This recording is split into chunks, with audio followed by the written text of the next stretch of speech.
guys, welcome to Btwn again for another show on another Sunday, which the weather on my side's disgusting. The weather in Kurt's side, hopefully. Disgusting. Yeah. Disgusting. I think apparently there's this small patch on the planet where there's sun right now, possibly over water, nowhere near us.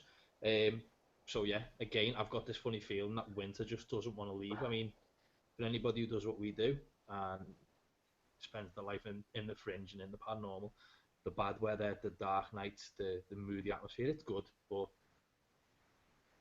no, not happy. So nevertheless, I'm grumpy, Kurt's dopey, June's on air with us. I don't know if she's happy about that yet. We're going to find out very soon. But before we go straight towards that, Kurt, after your amazing computer suicide last week, how's your week been?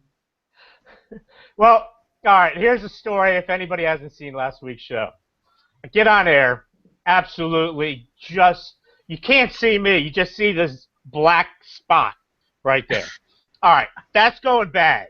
That's going real bad. And then we have a chat on the, people don't know that we do have a chat on the side of our screens. In case, we hear background noise, you type it out. You don't say it because it kills the flow of the show and stuff. So I'm sitting there, my thing is just blown to bits. So I'm like, all right, I'm getting off of this. I'm getting my cell phone. All right, so I get on my cell phone, and I'm looking at myself going, and then I try to make a comment to Mo, and then he just shook his head and was like, I can barely hear you. And then I just clicked off. I go, I'm going to Skype. I'm going to Skype my fiance. I go, it was at the end of the show. You're trying your best. You're really trying to, to make it work. Finally, all it comes down to is Mo said, you need a Cat 6 cable to connect it directly to your modem. I go, well, I have one, but it was broke. So I did do that. My week's been great. Last week, I did make an announcement. September 24th, I am getting married. And I'm excited. I'm very excited about it. And I think we're going to be registered at Target. Hold on, did I say that? Target. So as soon as that's ready to go, you can get Target and see what you can get us. Well, whether you know or not, that was a cheat. That was kind of my cheap way of throwing it in there, stuff like that. So Mo, how was your week, dude? So far so good. So ever since the show last week, uploaded to podcast, got everything rolling on podcast. And again, for people who listen to this as opposed to view it as it is now, thank you very much for listening, because the podcast is slowly but surely starting to tootle up. They're starting to gain traction. So I'm glad we started. I'm glad we can put it to podcast. The one thing I will never get used to is listening to my own voice. And every time I put a podcast up, I try to listen to it to make sure everything sounds okay, that my audio is okay, that Kurt doesn't sound too much like a slack-jawed yokel. I'm just trying to make sure everything's rolling fine. And I'm sitting there on the bus on Tuesday. Okay, can we put a stop to this? I say this every week to our guests. June, how old were you when you got your driver's license? Actually, I was 21. Okay, ask Mo how old he was when he got his. Ask him. How old were you, Mo? 9. Legoland. He doesn't have one, and he's in his 30s. So just. Oh no! I wanted to make that one count. I don't need that. Why do you need a license? Give me one reason why I need a license. To get from point A to point B. Dude, have you seen this? If you can get public transport, you don't need it. You guys, right? You don't realise, and this is horrible, how lucky we are in Liverpool or in Britain, right? Liverpool, from my city centre, right, to the outskirts of the city I live in, 4 miles. Oh wow! That's like the apartment complex that Kurt lives in is 4 miles wide. So personally, I could walk to work. Yeah. In 40 minutes. I don't need a car. Or I've got a car. Well, you do have a car. You guys have a car, though. But yeah. You gotta ask permission to go somewhere. Oh, don't tell me Natalie has not told you, like, no. Yeah, okay. I'll take it on the chin. Shut up. But no, as I said, I like the fact that, and it's weird, but time like getting the bus or jumping a train, you kind of need it, because if you jump in the car, you spend too much time concentrating on car in front, car behind, are you in the right lane, should you have ran the cat over, there's so many things you've got to concentrate on. I don't like cats. There's so much you've got to concentrate on a regular run that, to be fair, on a bus, you leave the guy to deal with it on his own. This comes to my next point. While I'm testing the podcast for last week's show, and I'm listening to it, and I'm like, okay, the audio's fine. I can get away with uploading that. I'm on the bus. I'm on the way home, and then I hear bang on the bus, and I felt what honestly felt like someone had hit the bottom of the bus where my feet were with a hammer. The wheel had blown off the bus. It had literally, the tires are like that thick on the bus, and it blew off the bus.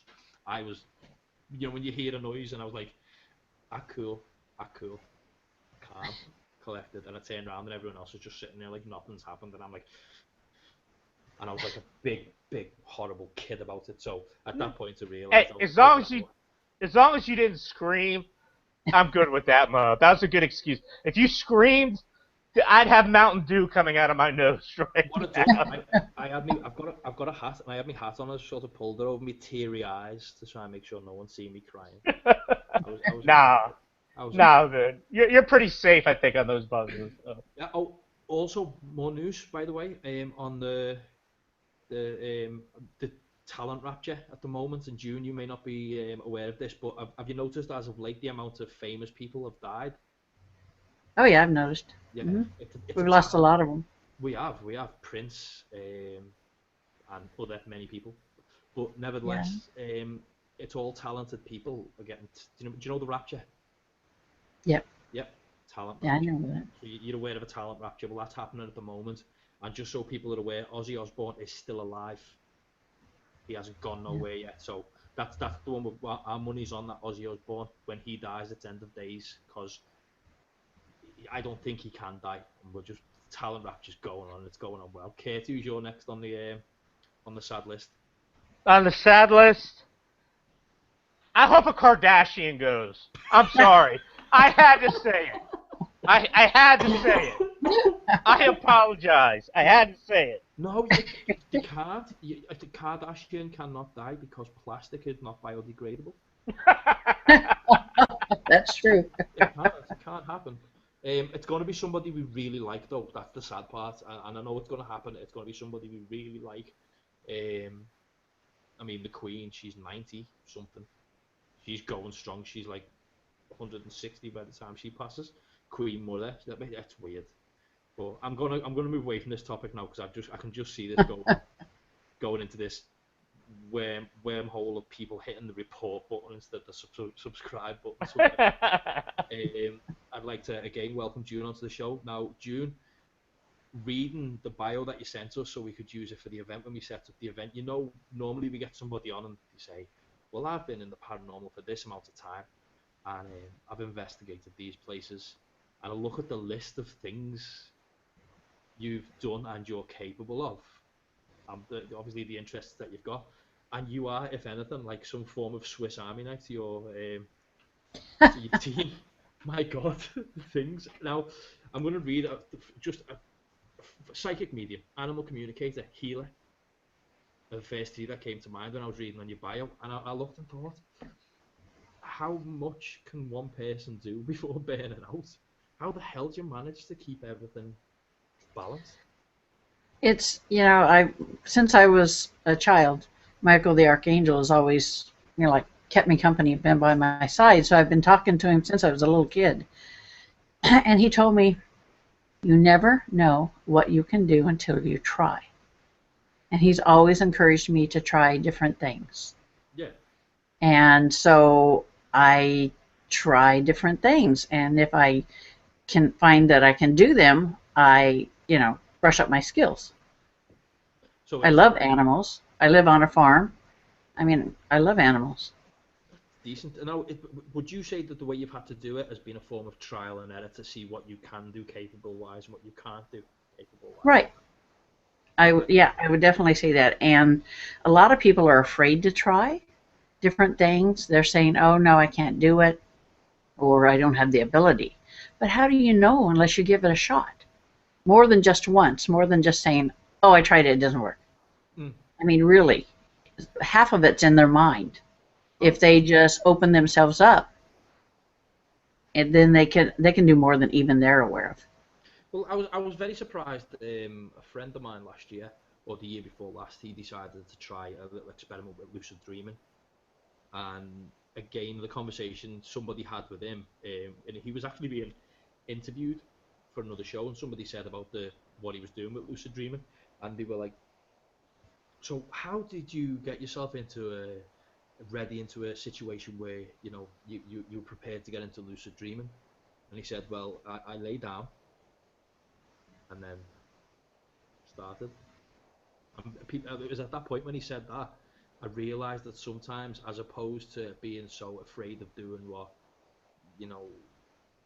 afraid of getting something wrong or not doing something, that just giving something a go and giving something a try could actually work, which, as I said, by the sounds of what you've said, is exactly what you've done. You tried things, they didn't work. If it worked, then you honed in on it, or you fine-tuned what you could do. Now, where the mediumship was concerned, how young were you when that started? I'm having a hard time hearing you. When you realised you had the mediumship ability, how young were you when you realised? My grandmother raised me for the first 5 years of my life, and she knew right away. And so she was a medium also, and so she started teaching me because I was talking to Michael all the time, and I would follow him with my eyes, and she said she knew that I had abilities. All the women in our family back to the 1600s too, and so she started right away to teach me the difference between the good ones and the bad ones, and who I could talk to and who I shouldn't talk to. How do you differentiate between the good and the bad? It's quite simple. The bad ones make you feel cold inside. It can be 90 degrees outside, and your core feels like a block of ice. You just get that feeling. It has nothing to do with ambient temperature. Like right now it's 85 degrees here, and if a negative walked in, then I would be able to tell. First, I'd know it was there. Second, I could tell because I feel that core coldness. It's almost like a gut instinct, I think, in a sense. It's like it's your body's natural way of saying, hey, something's not right here. Something's going wrong. Yeah. What do I do? And then you know what to do. You do how you handle it, situations. So. Yeah, it's the thing is, I differentiate on if earthbound negative is it just makes you feel cold on the outside, and for me it just makes me feel annoyed. And then demonic, which it makes you feel like cold, cold inside and outside, and you get this sick feeling in the pit of your stomach.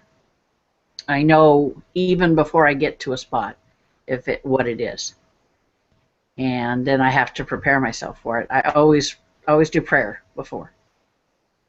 It makes total sense. I mean, gut instinct is one of the most important things that you could ever get taught, or not taught, but it's one of the most important. It's a natural thing. Basically, yeah. If you don't feel happy or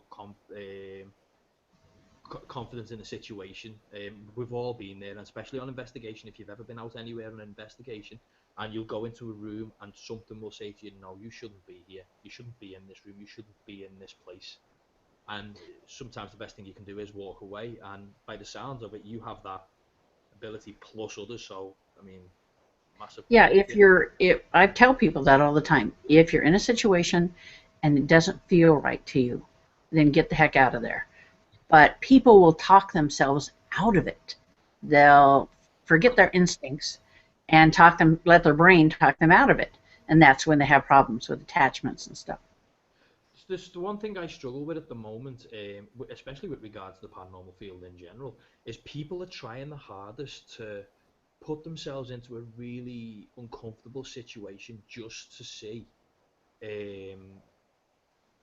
what type of response, to see what type of reaction they can get from doing it. And to be fair, in my own personal opinion, I'm not very comfortable with people doing that, because you're putting yourself into a very uncomfortable situation. Some people do it for a thrill. Some people do it for research. I see actually nothing to do with it. I like the idea that it's pushing the envelope sometimes to where it needs to go.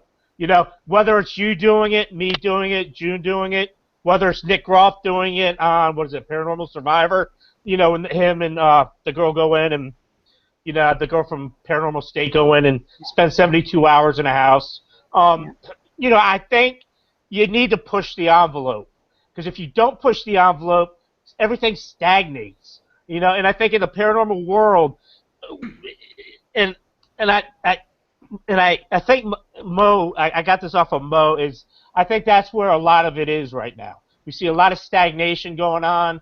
We're using the same equipment. Anything we see on TV, we got to buy. And everybody is coming out of the woodwork kind of as a medium. Do you know what? I'll sort of agree with what you're saying there, because it's like, if this makes any sense to you, June, it's people follow a fashion, if anything, if you can understand what I'm saying. June's gone. June, come back. Follow. Come on back. Do you know Don't what? go to the light. Don't go to the light. Don't go to the light.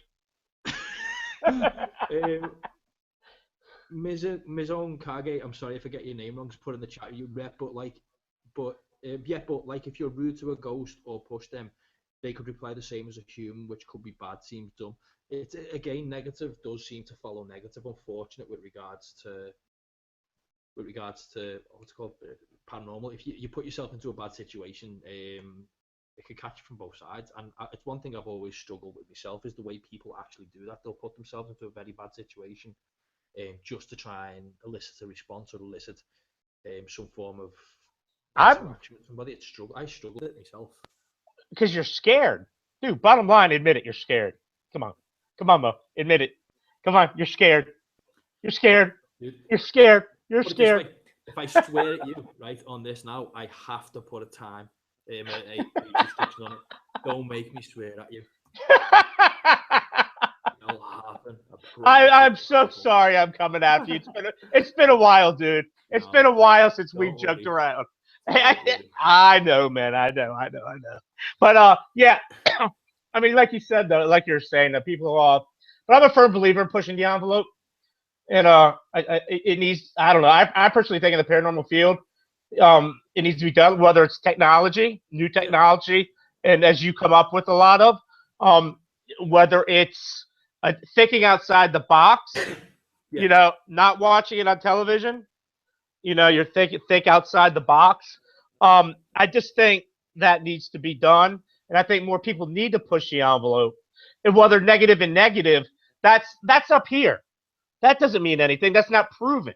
I want to see proof, and I don't see the proof that negative equals negative. I mean, some person might be religious. I'm not religious. I believe in portals, or I believe in dimensions. I don't believe in a heaven or hell. So I mean, it's just the way it is, dude. I don't know. The one thing I'll stick to, and we might as well keep this going. Definitely. Until June comes back. There we go. We got June. Okay. I'm back. I'm back. Super. Do you know what the worst part is? I've actually lost train of where I was at the time we were talking. But nevertheless, we'll move on to the next part. So where psychic mediumship's concerned, as you said, it's something you honed in on when you were younger, and you started getting good with. What situations has that seemed to put you in? Has that put you into any very bad situations? I really don't. I have someone that wants me to train them to remove demons. And you either have the abilities or you don't.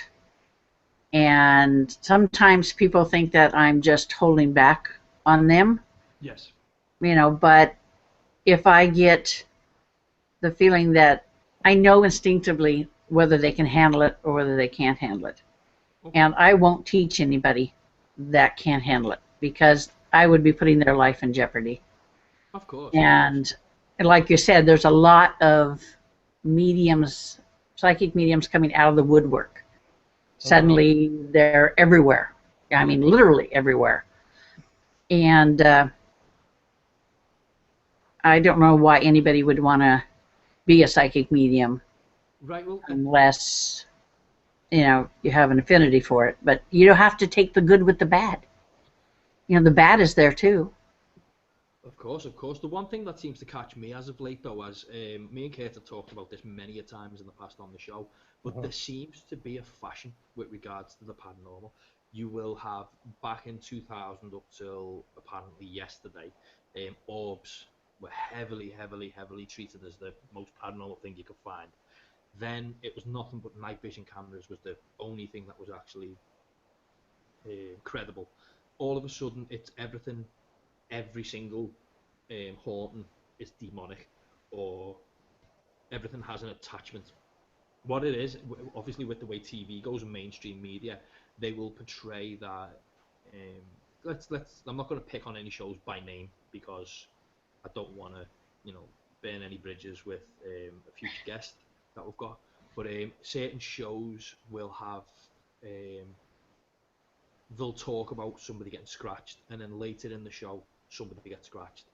And then all of a sudden, you'll see on Twitter, everybody starts to talk about the fact that they've just been scratched, or they are being scratched, or and it's sad to listen to, because if you remember back in the good old days, or if you look back at the good old days, the way the paranormal was back then is you research, you look at the history, you research, you look at the location, you check the location out, you do what you do. It was quite passive. Nowadays, it's about what type of reaction or what you can get somebody to do to you, whether you can provoke somebody. And it's sad the way mainstream media drags it round. But I mean, in my opinion, it seems to be following a fashion and a trend, and it must make your life really hard, especially with regards to, as the saying goes, when something seems to be demonic. It must make your life really hard because of the shows, because everybody believes that if something knocks on a wall in the house, that it's clearly demonic, or if they feel something in a room, it must be demonic. So as I said, it must sort of saturate what you do with the way Yeah, people are. that's true. It does. It's like the first thing people think of is it's negative. There's footsteps in my house. It's negative. It's like first thing out of their mouth. And I try to tell them that negatives are very far and few between, really. You can get, you're more likely to get an annoying earthbound spirit than you are a negative, earthbound negative, or a demonic or a lesser demon, But people will provoke, and people will go on investigations without any form of protection whatsoever, and they just figure, it'll never happen to me, and so they'll start provoking, and then they go home and they find suddenly that they have something in their house. It's like, people need to learn to protect themselves and to not provoke. I mean, it's rude. I mean, if you went into somebody's house, would you start provoking them, yelling at them, calling them all kinds of names? No. I would for Mo. That's the only one. Yeah. Well, he's different. No, Mo's different. I understand exactly what you mean, because I've always had a personal theory with regards to a family member. If, say, for instance, my granddad passed away a few years ago, and if somebody went into his house, and just say for saying sake, or just sake of arguments, that somebody goes in the house and then starts provoking, in the back of my mind, that's still the memory of my grandfather. That's still the nice guy who used to sit there and read his newspaper. I would possibly want to go in there and try and pull the person's head off the shoulders for doing it. But people don't look at it from both sides. Just because something or somebody has passed away. I mean, on an investigation, I've known of many a person who's gone to an orphanage, which is literally across the road from where I am, to go and provoke or elicit a response in an orphanage, and children died there. Obviously, there was hundreds of children died in there from the 1860s up to the 1920s due to illness. And so many people go in there and they take Ouija boards in, they take all kinds, they'll take toys with lights in them, they do whatever they can to try and pull a response. And do you know, if alive or dead, if I was a small child in a house and somebody was coming in, I'd want to be away from that person.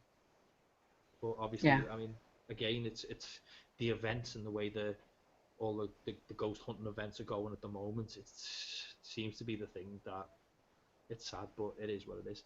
Somebody's put in the chat room, by the way. I'm sorry, I'm going to call you Miz. I've called you Miz in the past on this one before.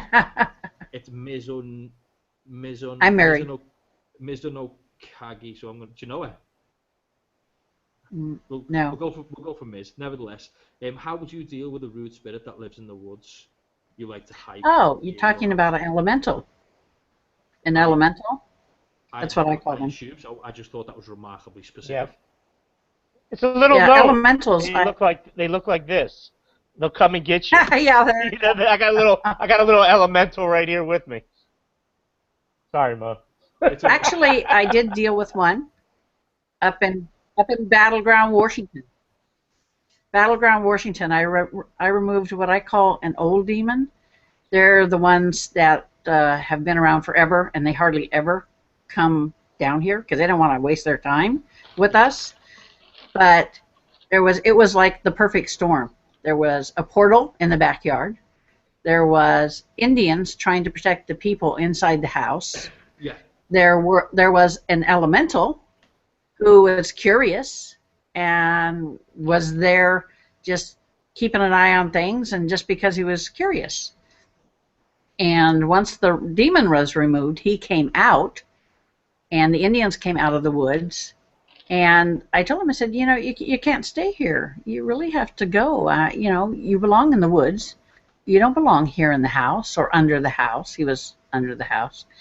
I said, you need to go. I said, why don't you go with the Indians? They'll take you where you need to go.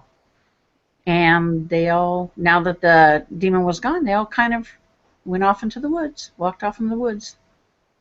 That's it. This is going to sound horrible, and please don't take this as offensive to anybody in America, but elemental in Britain, I'm not just saying as a whole for Britain, but for me, elemental, it's not something which is a very common phrase in Britain. It's not something which is heavily used on this side, or at least from the circles that I've been involved in. Obviously, over here there'll be another name for the same type of spirit. I can pretty much guarantee. Leprechaun. A leprechaun would be an elemental. Kate, keep eating your cheese Yeah. or whatever you're chewing. Go on, just eat your McDonald's. It's fine. Yeah, this thing kind of looked like a little gnome or leprechaun or something like that.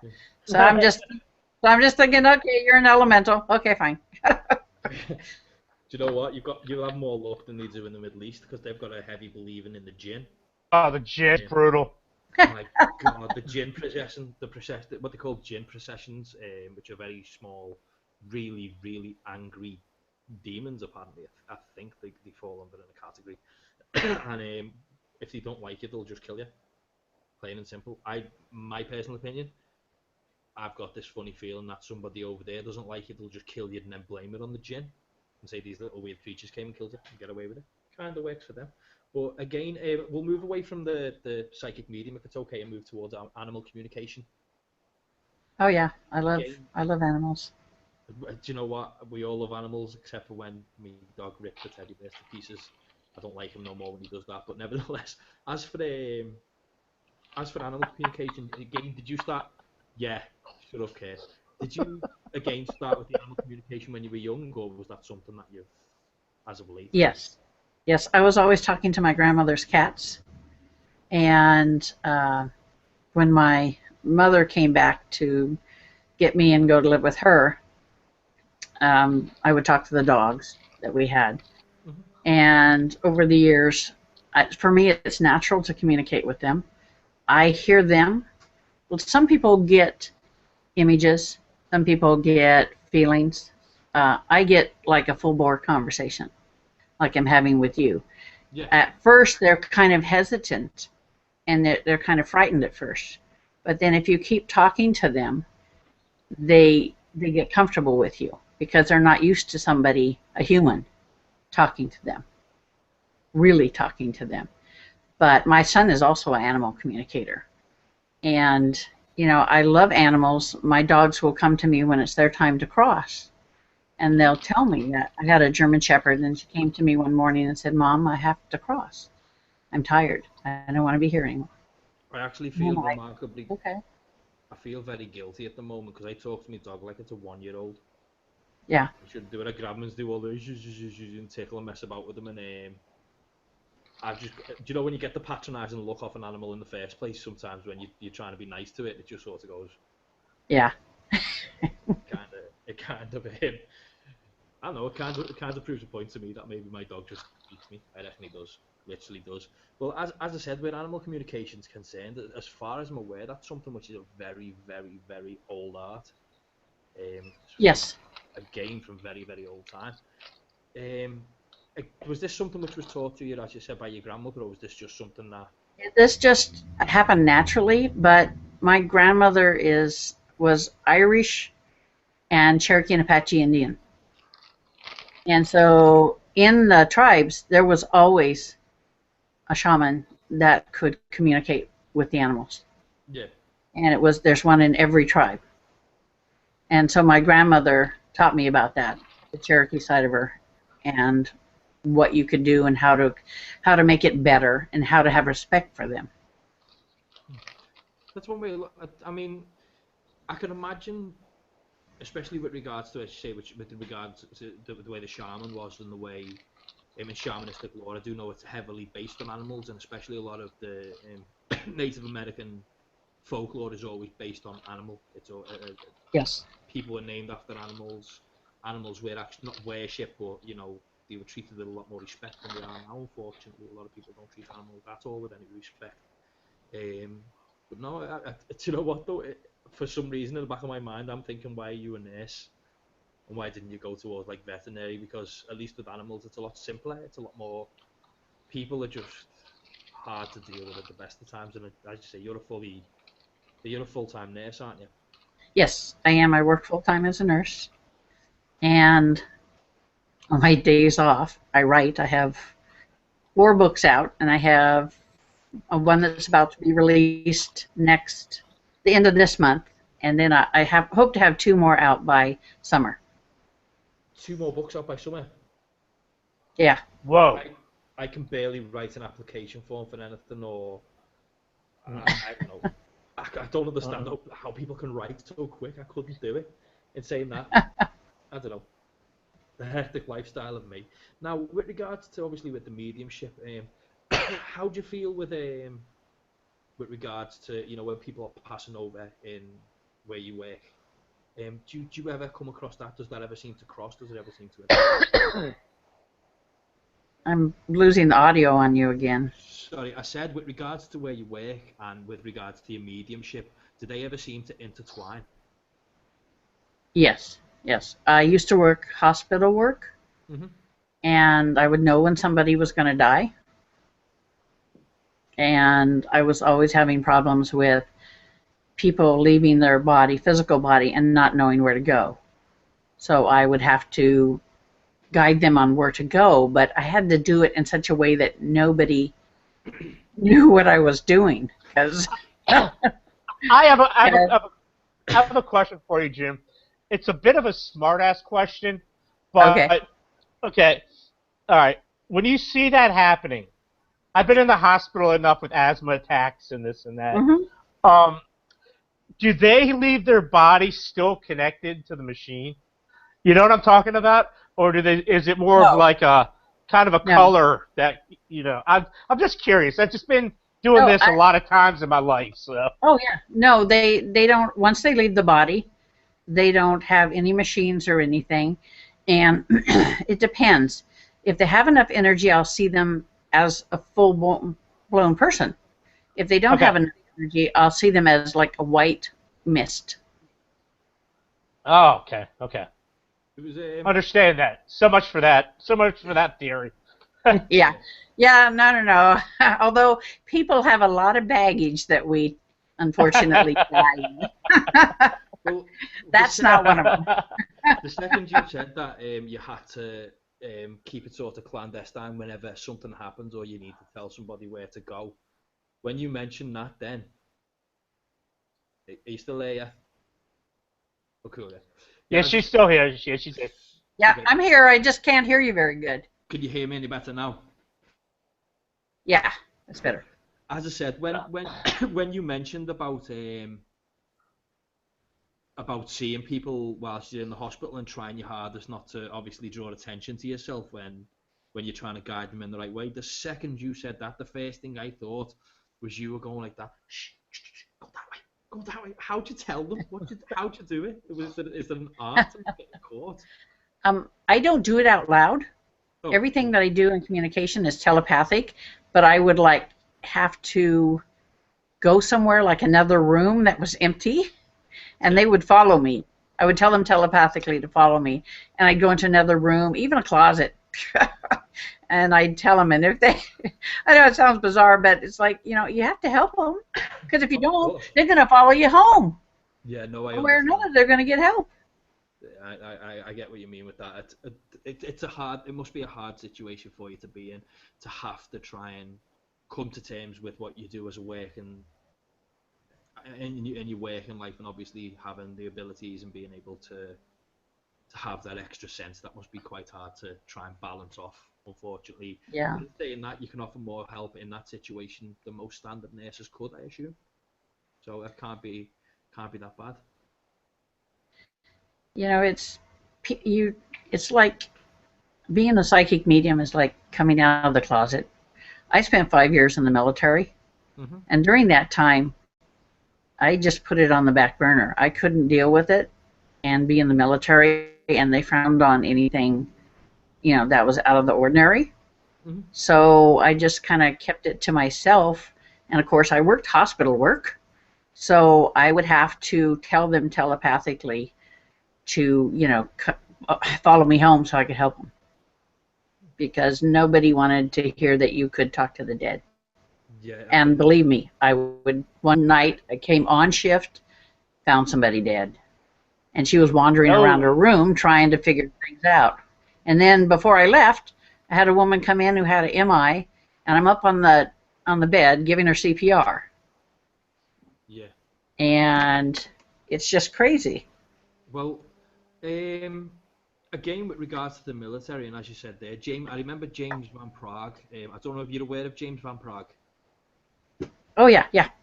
James Van Prague once had a situation where he was in a seance, and in the seance, a mother was trying to, it was a wife was trying to speak to her husband who had passed away in a war, and he would not let go of a piece of wood, and he was afloat in an ocean, apparently quite like a perpetual situation where he was constantly afloat, and James Van Prague was invited there to try and persuade them to let go of the wood and to obviously to go off to where he needed to go off to. But it must be, I don't know, it must be horrifying, some of the things you do hear and you do see, being able to have that type of extra ability and extra sense. Has there ever been a time where you've actually said, no, enough's enough? Have you ever been pushed too far with regards to it? I don't think that there's... You mean if there's ever been a time when a spirit said, I'm not going? Is that what you're talking about? Been a time when it's gone too, it's been too hard for you to deal with something, like, as you just said there, with regards to... My husband is one of those people that if you can't touch it, feel it, or see it, it don't exist.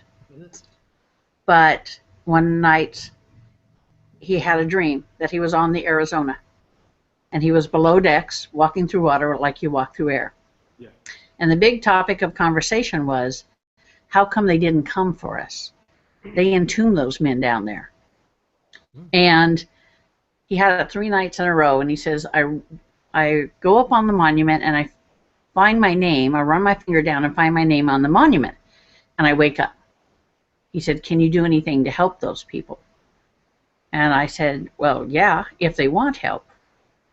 And so I was able to send all but one to help them cross over. He didn't want to leave. It's his choice. It's free will. He wanted to stay there and take care of the ship. So he decided he would not go and did not want to go. Yeah, no. That makes sense. Yeah, it's kind of hard. You know, you can't make them go unless they're nasty. Yeah. If they're really giving people a hard time or injuring people or torturing people, and they're earthbound negative, you know, the earthbound negative, they're gonna go. It must be frustrating those times when, as I've just said, when you do deal with the people who don't want to go. But again, as you say, where free will is concerned, you know, sometimes people want to do what they want to do. You can't persuade them. Sometimes it's not a case of wanting to persuade them. I understand how that might be a bit frustrating, but I mean, you're doing the right thing. You're fighting a good fight, so that can't be bad. As for one of the other abilities you've got, which I find really fascinating, is a healer. Yes. Now, again, I was, it's a different kind of healing. It's a spiritual healing. Yeah. I had delivered my son and was going through postpartum depression after his delivery. Mm-hmm. And I asked God for help. And, of course, I don't know what I expected, big booming noise or something. But he came to me one night. It was late. I was up writing, and I asked my sister, who is one of my guardians, well, what does God think about this? Or what does God think about that? And she said, ask him. I said, how do you ask him? You know, this is God we're talking about here. She said, just close your mind, close yourself down and think of him, and he'll respond. And I thought, nah, it can't be that easy. Just really can't be that easy. But it was. And he said, I'm going to give you a gift. I'm like, oh, okay. He said, I'm going to give you the gift of healing. And then the next thing I know, my body starts to shake, and I wake up on the floor. And I hear him say, my gift to you. And I'm like, okay, but I don't have a manual. I don't have, how does this work? Do we put out a free beer sign and say, come on down? And he's like, no. He says, I will send people to you by word of mouth, and word of mouth alone. And I'm like, okay. And he said, you will know, because I will let you know if this person can be healed or not. He said, you are my conduit. You are the physical connection only. And I'm like, yeah, I know that. I mean, his power passes through me and into the person once I lay the hands on them. So it's kind of a spiritual healing. You have to have the faith. And over the years, that was 26 years ago, he has, healed a lot of people. And I go where he tells me to go. And that's what the healing's all about. But you can't claim that on expenses if he's sending you all over the place. Nah. No, darn it anyway. And he doesn't give me free tickets, airline tickets. He doesn't upgrade you, what can you do? He doesn't upgrade you, that's kind of harsh. But again... I'm like, man, the least you can do is give me free airline tickets. Or put them on your credit card or something, Yeah, your frequent flyer miles. Of all the things that God I'd have do, some good ones. Yeah, you'd be all over the world. I've learned over the years to do it from distance. I said, well, the first thing I had was, I had a friend who said, I have this friend, and he lives in California, and he's so bad that they don't expect him to live. And I'm like, okay, but he's in California. They said, well, contact him and see what you can do. And I'm thinking to myself, oh, what am I supposed to do? And then God says, you meditate. And I'm like, yeah. He says, I'm going to teach you how to call the soul to you, and I can do the healing in the meditation through you. Yeah. And that was about 20 years ago, and the guy is really doing well, and we've become good friends, and he's moved up to Oregon from California. And it's just, I've been doing that ever since for people. It takes a little bit longer, to get the full healing, but it still works. Fair shout. Now, again, can we move over slightly to talk about your books? Can you tell us what books you've got out for us? Yeah, what do you have out? I have A Medium's Guide to the Paranormal, which is the first book that I wrote, which has just been picked up by Cactus Moon Publishing. I have Paranormal Encounters Book 1 and Book 2, which are, recounting my paranormal encounters. And I have a book called The Dark Side of the Paranormal. It talks about negatives, how to tell them apart, what their abilities are, what their weaknesses are and their fears, how to protect yourself, what works, what doesn't work. And that one has also been picked up by Cactus Moon Publishing, but you can still get them on my website. And then the new one I'm about to release is called Out of Time. It's a, don't laugh, it's a paranormal romance. A paranormal romance. How much can you divulge without obviously ruining? I don't think it's ever been done, but the story is told from several different viewpoints. Of course, you have the hero and the heroine, and then you have the antagonist, and then you have the spirit guide, the spirit guides. Yeah. And so it's told from all three of these ways, you know, from the hero's point of view, from the guides and guardians that belong to the hero, and from a ghost. Yeah. So it's kind of interesting because you get it. It's an ongoing thing, and there's some comedy in it. It's a light romance, none of this seedy stuff, guys. Oh. But it takes place local. It takes place locally. Yeah. And the woman is not only a psychic medium, but she's animal communicator, and she runs a crystal shop. I was about to say, do we happen to know this woman? She's an animal. She's an animal communicator, and she's a healer and psychic. Yeah, she's not a healer. She's not a healer. And also on a vidcast. Like, yeah. A vidcast, yeah. She's standing Oh no. Cool. Oh. But it ends up happily ever after. There's action, there's adventure, there's, you know, suspense and comedy. Cool. Any pirates? What's that? Is there any pirates in it? No pirates, darn it. No, there's no good story without pirates. You need pirates. Yeah, that's what they tell me. Oh no. I always envy people who can actually sit down and put all thought onto paper. I kind of really struggle with it. It's something that I've tried, I've researched, I've grabbed a look.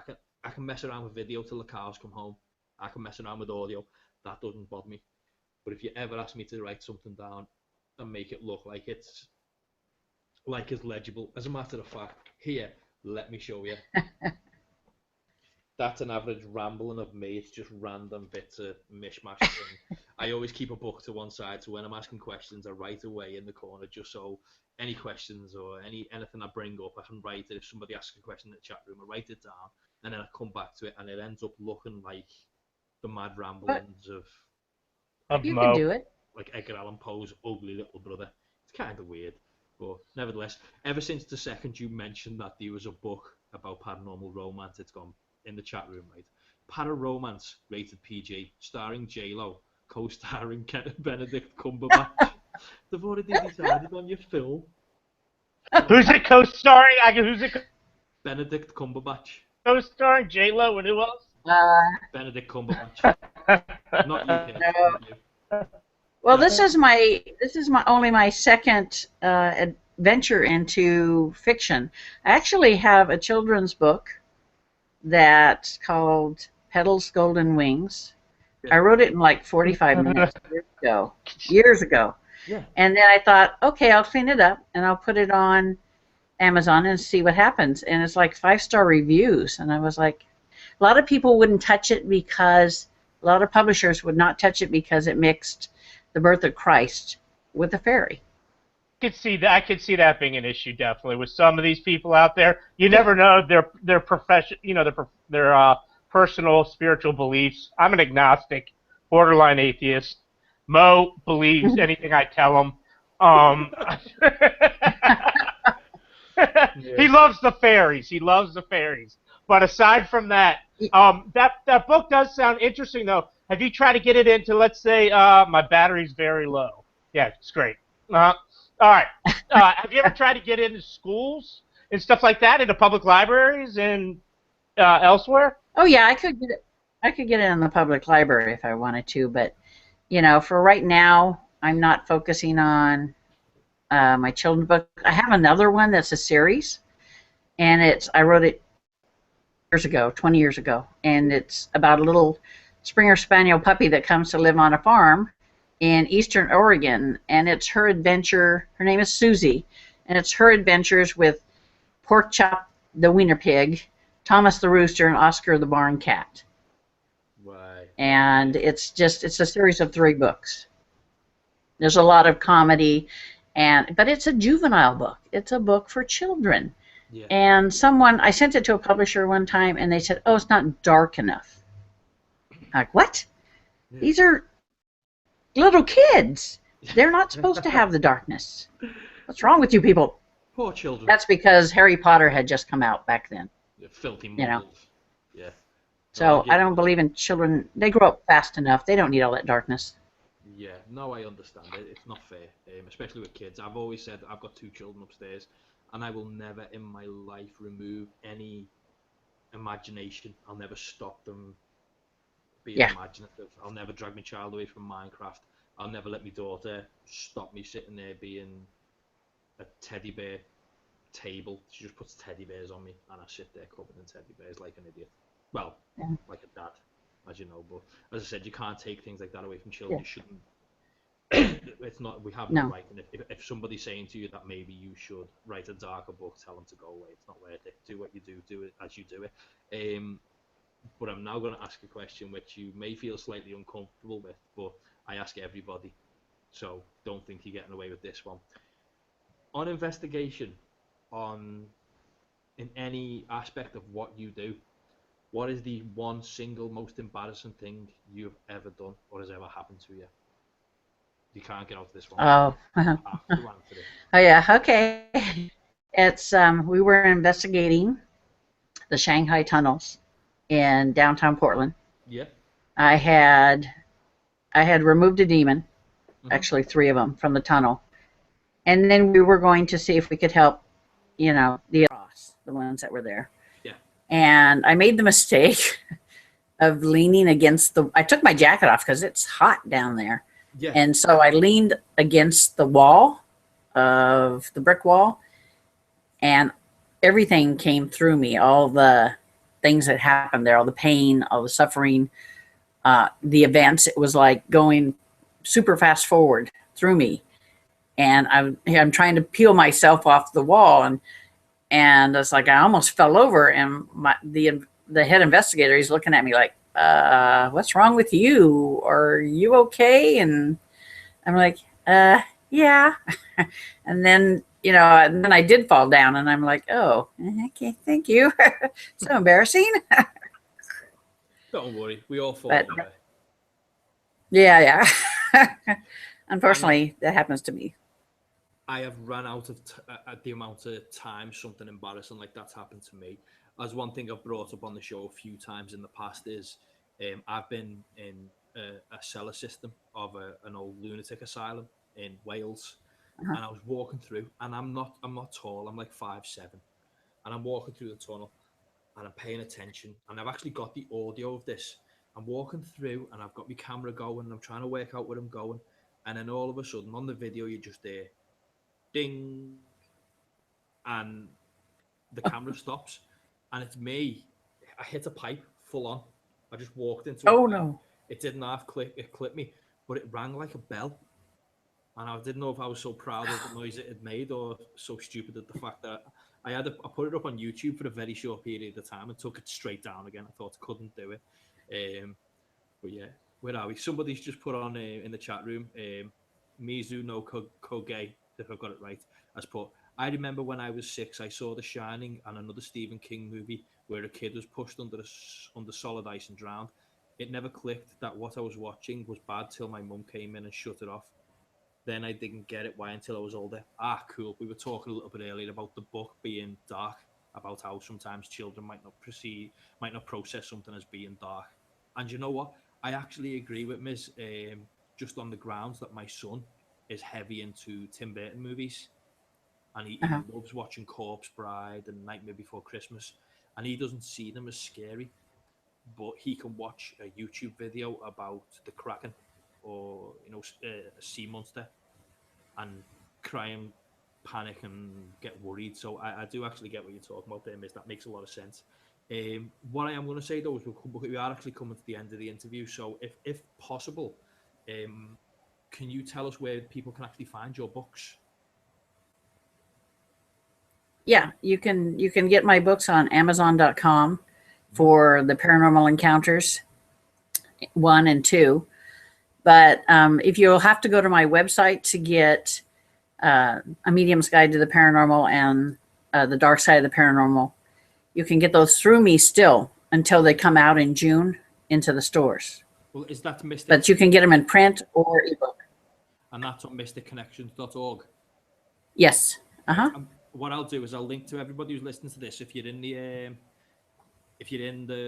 listen to it on podcast, look in the description section. If you're watching this now, just look into the description section below the video. But it's mysticconnections.org, and the books that June's got out as A Medium's Guide to the Paranormal, Paranormal Encounters Book 2, and The Dark Side of the Paranormal. Yeah, you can get all of them there. Cool. And you're a member of NW Paranormal. Is that right? What's that? And you're also a member of NW Paranormal. Yes, Northwest Paranormal Investigative Team. Uh-huh. And that's nwparanormal.net. That'll also be in the yes. description below. So again, listen, guys, for everybody in the chat room who's appeared, thank you very much for appearing. And every time you appear, Miz, and every time Mr. Butthead, I love your name. Every time you guys show up, don't have to it makes it fun, because just to point out, June will be talking and having the interview, and I'll look in the chat room, and the chat room's just, it's fun. It's hilarious. And again, to somebody who came on a little bit earlier to the question, thank you very much for showing up. You actually made life fun for me and for everybody else in the chat room. And yeah, hopefully we'll catch up with you very soon again. And Kurt disappeared a couple of minutes ago. I don't know where the hell he's gone. So I'll close up and I'll say thank you very much for popping on, and we'll catch you all again soon. Thanks, Miz. Thanks everybody in the chat room. We'll catch you again soon. Bye, guys.